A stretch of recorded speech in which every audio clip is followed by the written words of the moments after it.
अभी last lecture में हमने एक थ्योरम की थी, थ्योरम की स्टेटमेंट थी a connected graph is an Euler graph if and only if it is the union of edge disjoint circuits. ठीक है, ये थ्योरम जो है इसका जो आपका ये वाला पार्ट है, अगर हम कंसीडर कर लें कि connected graph is an Euler graph, हम ये मान लेते हैं first suppose that G connected graph G is an Euler graph और रिक्वायर्ड टू प्रूव क्या है, G is union of edge disjoint circuits. ये वाला पार्ट हम एक एग्जांपल से भी क्लियर कर लेते हैं। हम एक एग्जांपल लेते हैं एक आइलर ग्राफ का। ठीक है, आइलर ग्राफ का एग्जांपल लेते हैं। आइलर ग्राफ आपका क्या है, मैं आपका सीधा डायग्राम भी बना देती हूँ। इसका डायग्राम आपका ऐसा कुछ है।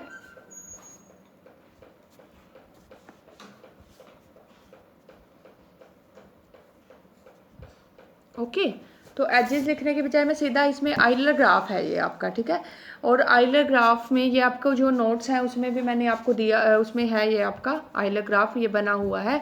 इसमें जो आइलर ग्राफ है हमें जो क्लोज्ड वॉक मिलेगी वो ये है भाई, V3 E9 V4 E10।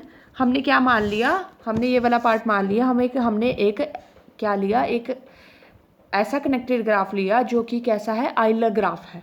ठीक है, अब हम इसमें क्या प्रूव करेंगे कि ये जो है it is the union of edge disjoint circuits. हम ये प्रूव करेंगे with the help of example. ठीक है, this is the example of Euler graph. ये आपका एग्जांपल है आइलर ग्राफ का। ठीक है, आइलर ग्राफ है तो हमें एक क्लोज्ड वॉक मिलेगा containing all the edges of the graph. ठीक है, तो ये हम क्लोज्ड वॉक इसमें ये मिलेगा E7 V1 E4 V4 E3 V2 E6 V5 E5 V3 E8 V1 E1 V2 E2 और V3।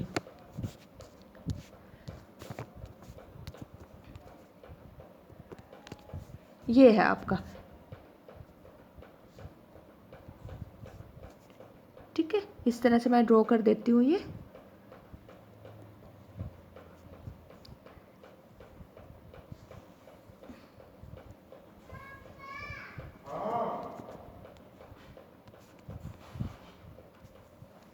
V1 V2 V3 V4 V5।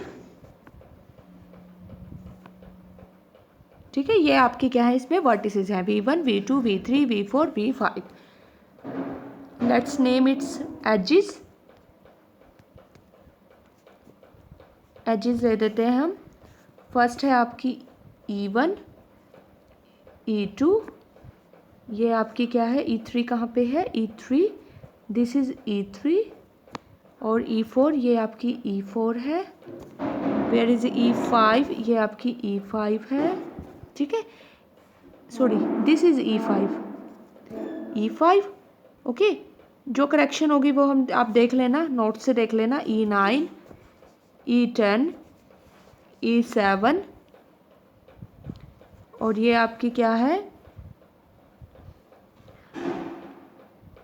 E4 this is E6, ये आपकी E6 है जो V2 और V5 को ज्वाइन करती है। ठीक है, और E6 हो गई, E9 हो गई, E3 हो गई, E5 हो गई, E8 दिस इज E8। ठीक है, कुछ इस तरह से है। This is the example of Euler graph. Euler graph का एग्जांपल है और इसमें ये आपकी क्या है, क्लोज्ड वॉक है कंटेनिंग ऑल दी वर्टिसेस। और हमें क्या प्रूव करना है, this Euler graph is union of disjoint circuits. जैसा कि मैंने आपको बताया था, हम जो क्लोज्ड वॉक है उसमें स्टार्टिंग वर्टेक्स लेंगे। स्टार्टिंग वर्टेक्स लिया V3। ठीक है, V3 से हम चलेंगे, हमें क्या करना है, एक सर्किट लेके आना है। सर्किट के अंदर क्या होता है, ये क्लोज्ड होना चाहिए, मतलब टर्मिनल वर्टेक्स आपके सेम होने चाहिए और कोई भी आपकी वर्टेक्स रिपीट नहीं होनी चाहिए और एजेस भी रिपीट नहीं होनी चाहिए। देखो आपका ये एजेस वॉक है तो इस वजह से एजेस तो रिपीट नहीं होंगी, ऑटोमेटिक ही नहीं होंगी, ये तो डेफिनेशन ही है। तो सर्किट में क्या होता है, क्लोज्ड होना चाहिए और साथ में वर्टिसेस आपकी रिपीट नहीं होने चाहिए। तो हम सर्किट में ब्रोक करेंगे इसको एज डिसजॉइंट सर्किट्स में। तो फर्स्ट सर्किट हम देखते हैं, ये मिलेगा आपको। V3E9, अगर हम ये पूरा यहाँ पे आप देख सकते हैं पूरा V3 यहाँ तक है, अगर हम V3 से V3 तक ले लें तो ये आपका सर्किट नहीं होगा। बिकॉज क्यों है, क्योंकि V4 और V4 इसमें रिपीटेड है। ये देखें आप, V4 and V4 these are repeated, ये दोनों इसमें क्या कर रही हैं, रिपीट कर रही हैं। V3 से V3 तक अगर हमने ले लिया, क्लोज्ड वॉक V3 से V3 तक पिक कर लिया तो ये क्लोज्ड वॉक होगा, but it is not circuit because in this the vertices V4 is repeated, ये आपकी रिपीट कर रही है, इज रिपीटेड। ठीक है, तो हम क्या लेंगे, हम ऐसे, हमें सर्किट लेना है। ठीक है, तो सर्किट के लिए हम लेते हैं V3E9 V4 और फिर हम क्या करते हैं, आगे V4 से आगे यहाँ से चलना शुरू कर देते हैं। V4 से आगे यहाँ से E3 V2 E6 V5 E5 V3, आप क्या करेंगे, कहाँ से कहाँ तक लेंगे, देखें यहाँ से यहाँ तक। ठीक है, और आगे आप क्या करेंगे, V4 तो है, E3 V3, तो हम ये कर लेंगे तो ये आपका सर्किट बन जाएगा। देखें आप लिख लें बेशक, C1 जो है वो क्या बन जाएगा, C1 बनेगा V3E9 V4,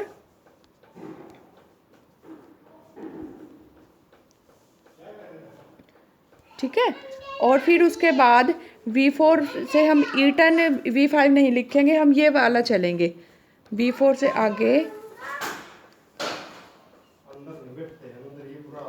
आगे हम ये चलेंगे, V4 से आगे E3 V2 E6 E3 V2 E6 E6, next हम लिखेंगे V5 E5 V3 V5 E5 V3। अब आप ये देखें, देखो आप V3 V3 टर्मिनल सेम है और सभी एजेस, आप सभी वर्टेक्स इसमें डिस्टिंक्ट है। ठीक है ना, V2 V4 V3 V5, तो ये आपका क्या हो गया, सर्किट हो गया। एक सर्किट हमें ये मिल गया, नेक्स्ट सर्किट हम देखें ये मिल जाएगा, ये भी आपका सर्किट बनेगा V4 से V4 तक। देखो इसमें कोई भी वर्टेक्स आपका रिपीटेड नहीं है। एक सर्किट आपका ये बन गया C2 और एक सर्किट आपका ये बन गया V3 से V3 तक, ये वाला एक सर्किट आपका ये बन गया V3 E8 V1 E1 V2 E2 V3। ठीक है, तीन सर्किट्स हो गए। तीनों सर्किट्स कैसे हैं, C2 भी हम लिख लेते हैं V4 E10 V5 V4 E4 V4 E10 V5 4 E10 V5, next आपका क्या है V5 E7 V1 E4 E7